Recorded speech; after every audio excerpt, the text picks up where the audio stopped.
Bon, bah, écoutez, je pense qu'on va pouvoir commencer. J'espère que tout le monde voit bien mon écran. Normalement, il y a pas de problème.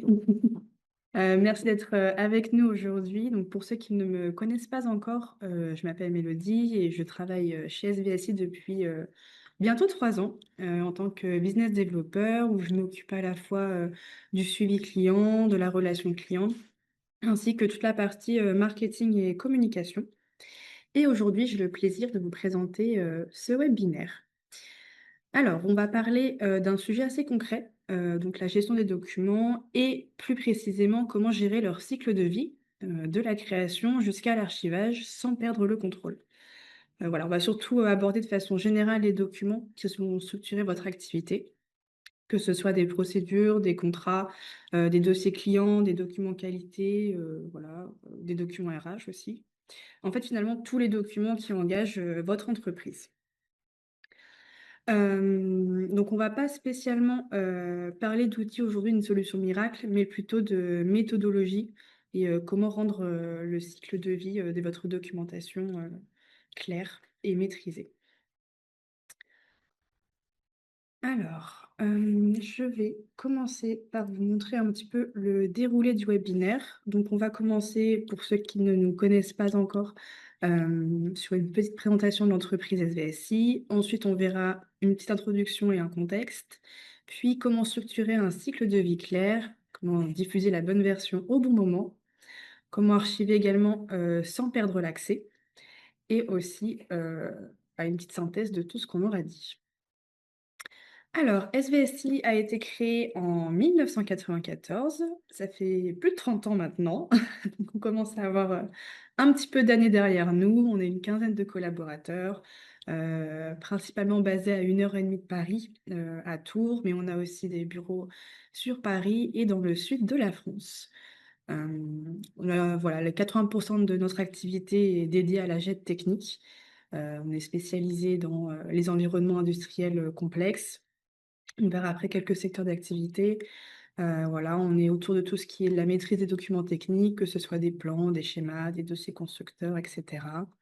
On fait des intégrations avec les systèmes métiers, donc j'en ai mis quelques-uns, CAO, GMA, ORP. Et bien sûr, on prend en compte, dans nos systèmes, tout ce qui va être les exigences, de traçabilité, de conformité réglementaire. Et on fait également de la migration de données. Hop! Donc voici quelques-uns de nos clients, dont certains sont présents aujourd'hui. Voilà, donc en fait, à partir du moment où une entreprise, détient du patrimoine, de documentation technique, on peut intervenir et dans n'importe quel secteur, que ce soit dans, la chimie, la pétrochimie, l'industrie, fabrication, le nucléaire, réseau transport, voilà. Peu importe, on peut intervenir. Pour introduire un petit peu, le contexte, du coup, comme je disais, on va pas parler d'outils ni de solutions miracles aujourd'hui, mais vraiment de méthodologie. Comment reprendre, la maîtrise de votre documentation et comment gagner en fiabilité. Parce que souvent on pense que le problème est technique, dans la perte de documents ou de versions, mais en réalité c'est plus une question, d'organisation avec l'absence de règles claires, l'absence de statut, pardon, et l'absence de responsabilité définie. Les documents, c'est vrai qu'ils circulent un petit peu partout avec, plusieurs versions de fichiers envoyés par mail, documents qui sont stockés à plusieurs endroits et au final, on se pose souvent la même question, «Est-ce que c'est la bonne version?»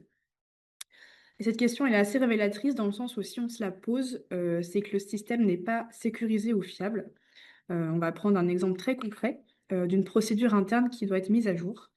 Voilà, donc quelqu'un, ou le responsable va modifier le document, puis va l'envoyer, par mail à 10 personnes, par exemple 10 ou 15, peu importe.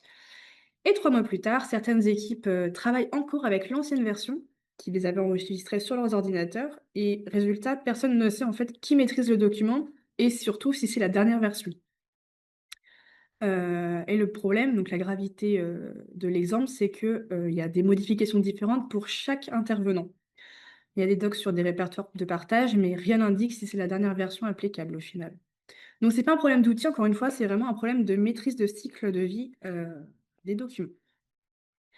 Donc pour éviter tout ça, on va commencer par la base, c'est-à-dire structurer son cycle de vie documentaire et structurer, attention, ça ne veut pas dire complexifier. C'est vraiment, rendre explicite ce qui aujourd'hui n'est pas implicite. Ce qui est au implicite, pardon. Sinon on ne structurerait pas. Alors, donc pour commencer, un document, il faut savoir qu'il ne va pas avoir le même rôle tout au long de son existence. Voilà, il va d'abord être créé, ensuite il va être, validé, diffusé et archivé. Donc ça, c'est un cycle de vie simple et clair, avec, une seule ligne de cycle de vie. Donc ce sont des étapes qui peuvent paraître évidentes, mais souvent elles sont implicites et du coup mal maîtrisées. Dans beaucoup d'organisations, voilà, on va passer directement de la création, à la modification, puis à la diffusion, c'est-à-dire qu'on rédige et on envoie. Il y a pas de véritable validation formelle, il y a pas de traçabilité et au final, il y a pas vraiment de version officielle et c'est là que, on peut avoir des petits soucis. Donc mettre en place un cycle de vie, ça va être accepter qu'un document évolue, mais dans un cadre qui va être défini. Je vais prendre un exemple, concret dans le cadre d'un contrat fournisseur. Voilà, au départ, il va être rédigé, donc il va être, un petit peu en création, en brouillon, en modification.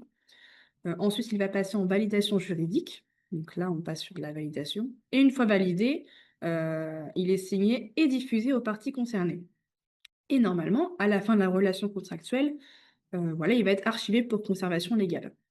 Sauf que si ces étapes, elles ne sont pas formalisées, on peut se retrouver avec un contrat signé, sans vérification juridique ou même une version qui va être modifiée après signature.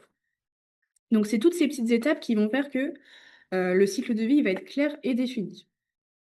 Une fois qu'on a ça, on va attribuer des statuts. Donc mettre en place des statuts, ça va être donner un cadre. Par exemple, là je vous ai mis quelques statuts, assez généraux. Modification, brouillon, en validation, validé/publié et enfin archivé. Alors pourquoi mettre des statuts? Bah, tout simplement parce qu'on sait où en est le document et ce qu'on peut faire avec.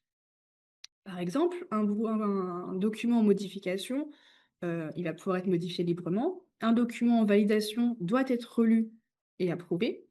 Un document validé devient une référence officielle et un document archivé n'est plus modifiable. On va revenir après sur ces petites étapes, de cycle de vie, sur ces statuts. Donc ces statuts, ils évitent les interprétations, ils vont clarifier les responsabilités et ils vont sécuriser l'information. Donc là, on a vu leur statut. Maintenant, on va voir les règles, qui leur sont associées. Parce qu'avoir des statuts, c'est bien, mais si on ne sait pas ce qu'on peut faire avec, c'est moins bien.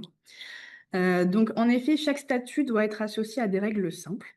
Encore une fois, il ne s'agit vraiment pas de complexifier, en fait, votre cycle de vie, c'est simplement de donner des cadres. Donc là, par exemple, on a des règles simples. Qui peut modifier le document? Qui peut le consulter? Combien de temps il va rester valide? Voilà, on peut également définir qui est responsable du document, qui valide officiellement, à quelle fréquence ce document il doit être révisé. Voilà, donc ce sont des règles qui transforment en fait un fichier en document fiable avec des règles définies. Et ça, on peut faire un parallèle avec la sécurité dans certains secteurs d'activité. Voilà. On va prendre un autre petit exemple pour illustrer tout ça. Mettons qu'une procédure est validée pour 2 années. C'est un contexte, qualité. Donc si personne n'est désigné responsable de sa révision, elle peut rester active alors qu'elle n'en est plus conforme aux pratiques actuelles. C'est-à-dire qu'on peut se retrouver avec, des pratiques, dans 2 ans qui sont plus conformes, finalement, à ce qui était et personne n'est désigné responsable, donc personne ne va modifier le document. Résultat, en audit, on va découvrir que la procédure officielle ne correspond plus à la réalité terrain et là, ça pose problème, heu, parce que ça engendre des coûts et du temps aussi pour revérifier ce qui a été fait. Donc encore une fois, c'est pas le document, hein, qui pose problème, c'est vraiment l'absence de règles de révision. Donc mettons qu'une fois votre document est validé, on va se poser une autre question: comment on va le diffuser correctement? Parce que c'est vrai qu'une fois qu'il est validé, bah, il faut le diffuser ce document, mais mal diffusé, ça reste un risque. On va regarder ça. Alors, je vous ai mis un petit peu le mythe de la diffusion, c'est-à-dire que très souvent, la diffusion se fait par mail. On le fait tous, mais il faut pas oublier que envoyer un mail, c'est créer une copie. et chaque pièce jointe devient une version potentiellement obsolète du document qui a été envoyé. Donc, encore une fois, le problème, c'est pas le mail en soi, le problème, c'est la multiplication de versions. Une fois que le document est envoyé, ça échappe au contrôle. La clé, en fait, ça va être d'avoir une seule version de référence, c'est-à-dire un document source qui va être maîtrisé, auquel on accède via un lien. Donc comme ça, tout le monde consulte la même information et surtout au même endroit. On peut avoir un cas qui est très fréquent. Voilà, un manager va envoyer un modèle de document à son équipe. Par exemple, un collaborateur le modifie un petit peu pour l'adapter à son besoin, et un autre va récupérer cette version modifiée et la réutiliser comme modèle. Au bout de quelques mois, on a 5 versions du même document. Et personne ne sait laquelle est officielle. Donc encore une fois, le mieux, c'est de diffuser un lien avec un accès sécurisé à la version officielle et pas un fichier. Parce que voilà, on peut avoir des petits problèmes de version et il faut remonter dans les mails et qui a modifié quoi, et cetera. Donc ça peut être, un petit peu compliqué. Je vais passer au rendu PDF dans la diffusion d'un document. Dans ce contexte, le PDF est, assez, fondamental, dans le sens où le PDF, c'est tout simplement pas un document de travail. C'est une version qui est figée, validée, qu'on va pouvoir diffuser en toute confiance, en interne comme en externe. Bien sûr, ça dépendra des normes, et des logiciels utilisés, et ça évite en fait que d'autres utilisateurs modifient le fichier. Donc le PDF, il représente, l'instantané officiel d'un document à un moment donné. Voilà. C'est le document applicable à un instant T. Il va garantir que le contenu ne sera pas modifié après validation et il matérialise la décision. On peut donc séparer un document, vivant modifiable d'un document PDF figé. Par exemple, une procédure interne est validée, mettons, le 1er avril. Donc un PDF va être généré à cette date et ça devient la version officielle. Si le document il évolue au mois de juin, bah, il y aura un nouveau PDF qui sera généré, mais on garde une traçabilité des versions successives. Ça permet en fait de répondre tout simplement à une question en cas de contrôle. Quelle était la règle applicable à cette date? On aura toujours l'historique en fait de ce qui a été fait et modifié. Voilà. Une fois diffusé, le document n'est pas mort pour autant, hein. Il arrive simplement à une autre étape de son cycle de vie et on va parler de l'archivage. Alors, donc archiver un document, ce n'est pas le faire disparaître comme je le disais, c'est juste le figer, le conserver et pouvoir le retrouver au besoin. Un document archivé, il va rester accessible, mais dans un cadre, encore une fois, qui va être maîtrisé. Archivé, on peut aussi parler que c'est la de mémoire de l'entreprise et ça répond également, à des exigences réglementaires ou contractuelles. Exemple tout simple, dans le cadre, des ressources humaines, un dossier salarié, il doit être conservé pendant une durée légale définie. Il ne doit plus être modifiable, mais il doit rester accessible en cas de contrôle ou de contentieux. Donc, au besoin, on peut le retrouver le dossier. Alors que sans archivage structuré, ces documents peuvent être éparpillés, incomplets ou altérés. Donc finalement, l'archivage, ça va protéger l'entreprise autant qu'il protège l'information. Je vais faire aussi une petite différence entre un document actif d'un document archivé. Un document actif est vivant, il évolue, voilà, on peut l'utiliser, suivant les règles qui lui sont associées, bien évidemment. Alors qu'un document archivé est figé. Il est plus utilisé au quotidien, mais il va rester essentiel pour la conformité, la preuve, voilà, ou encore la mémoire de l'entreprise. Il doit rester consultable, mais non modifiable. D'ailleurs, on a fait un webinaire au mois de novembre, si je dis pas de bêtises, qui a été animé par madame, Brun Nadia, un petit peu sur tout ce qui est archivage. Donc n'hésitez pas, si ça vous intéresse, d'aller y faire, un petit tour. Je vais passer un petit peu aux bénéfices concrets, de tout ça. Parce que voilà, quand le cycle de vie va être maîtrisé, les bénéfices sont assez concrets. Ça signifie quoi? Ça signifie qu'on a moins de temps perdu à chercher l'état du document à un instant donné. Il y a moins de tension aussi interne sur, voilà, qui a modifié quoi, quand, pourquoi, comment. il y a une trace, donc on le sait tout de suite. Il y a également plus de sérénité lors des audits et des contrôles grâce à l'archivage. On va pouvoir retrouver les documents, voilà, encore une fois, à l'instant T. Qu'est-ce qui a été décidé? Pourquoi? Comment? Et voilà, tout ça, ça va sécuriser, en fait, l'information et l'entreprise, encore une fois. Donc si on devait, résumer un petit peu tout ce qu'on vient de voir, hop, je dirais que maîtriser le cycle de vie, documentaire, c'est maîtriser l'information. Et maîtriser l'information, c'est aussi maîtriser le fonctionnement de l'entreprise. Voilà, ça évite des pertes de temps comme, je viens de le dire, de recherche, de tout ça. Et quand les règles sont claires, les documents deviennent un atout et pas une contrainte. Donc encore une fois, il ne s'agit pas de tout reconstruire, il s'agit de simplifier, clarifier et structurer ce qui existe déjà. Aujourd'hui, voilà, si votre documentation, vient un peu dans tous les sens, nous on peut regarder tout ça, on peut remettre un petit peu, le contrôle dedans, tout simplement.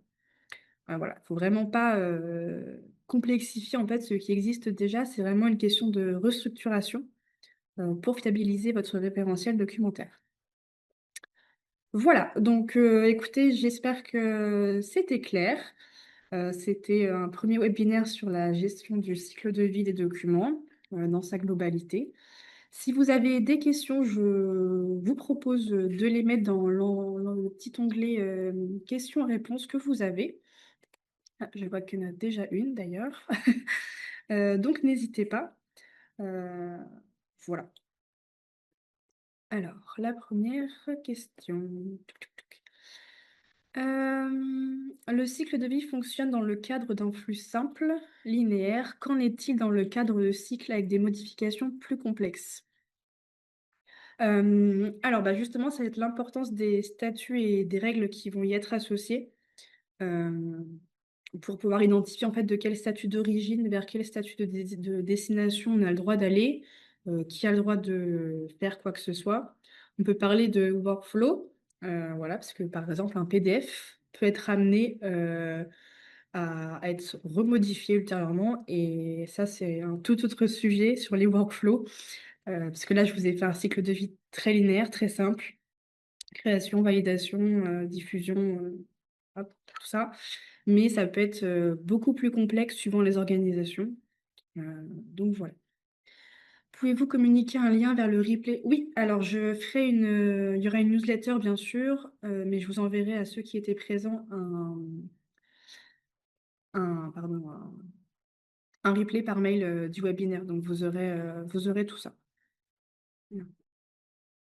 Qu'en est-il quand on diffuse des documents à des prestataires externes? Heu, alors, bah, encore une fois, ça dépend de la GED, qui est mise en place chez vous. Là, je vais forcément parler de Meridian, que nous, vendons, sur le secteur, de l'éditeur Accruent. Alors ça dépend. Soit c'est des PDF que vous diffusez pour information, soit ça va être des PDF que vous diffusez, pour modification, donc à partir des natifs directement. Et en fonction de la configuration, en fait, de votre logiciel, soit c'est des modifications en séquentiel, c'est-à-dire que chacun son tour, les prestataires vont modifier, par exemple les documents ou, on va avoir, des modifications en parallèle et là on va parler, d'ingénierie simultanée. Voilà. D'ailleurs, si jamais ça vous intéresse, d'avoir un webinaire sur l'ingénierie simultanée, n'hésitez pas ou les workflows du coup, vu qu'on en a parlé juste avant. Voilà, n'hésitez pas. On peut faire ça. Je pense que d'ailleurs, les prochains webinaires, de prévus, seront autour, de la migration de données. Donc on pourra regarder aussi, cet aspect-là. Est-ce que, certains d'entre vous ont d'autres questions? Je n'en vois pas d'autres pour le moment. Dites-moi. Sinon je vais pouvoir, clôturer tout ça. Comment gardez-vous les annotations ou les observations, sur un document? Encore une fois, ça va dépendre de la GED, mais sur, Meridian, par exemple, vous avez, tout l'historique, en fait, de la documentation. À partir du moment où vous annotez ou vous commentez, un document, ce sera, comme une petite, time lapse. Vous aurez, toutes les informations dessus, en fait. Tout ce qui a été fait, à quelle heure, quel jour, qui a fait le commentaire, tout est noté, en fait. Vous pouvez garder toute la traçabilité qui a été faite. Voilà. J'espère que j'ai répondu à vos questions. Il y en a encore une dernière ou bon, de toute façon, vous pouvez m'envoyer toutes vos questions, bien sûr, par mail. Je vous l'indiquerai pareil dans le mail que je vous enverrai avec la retranscription du webinaire et pour information, tous nos webinaires sont sur YouTube, sur le YouTube de SVSI, parce que oui, nous avons un YouTube. Donc n'hésitez pas si besoin, de revisionner tout ça. Bon, bah, écoutez, je pense qu'on va pouvoir clôturer. Hem, Merci beaucoup et puis, bonne journée à vous.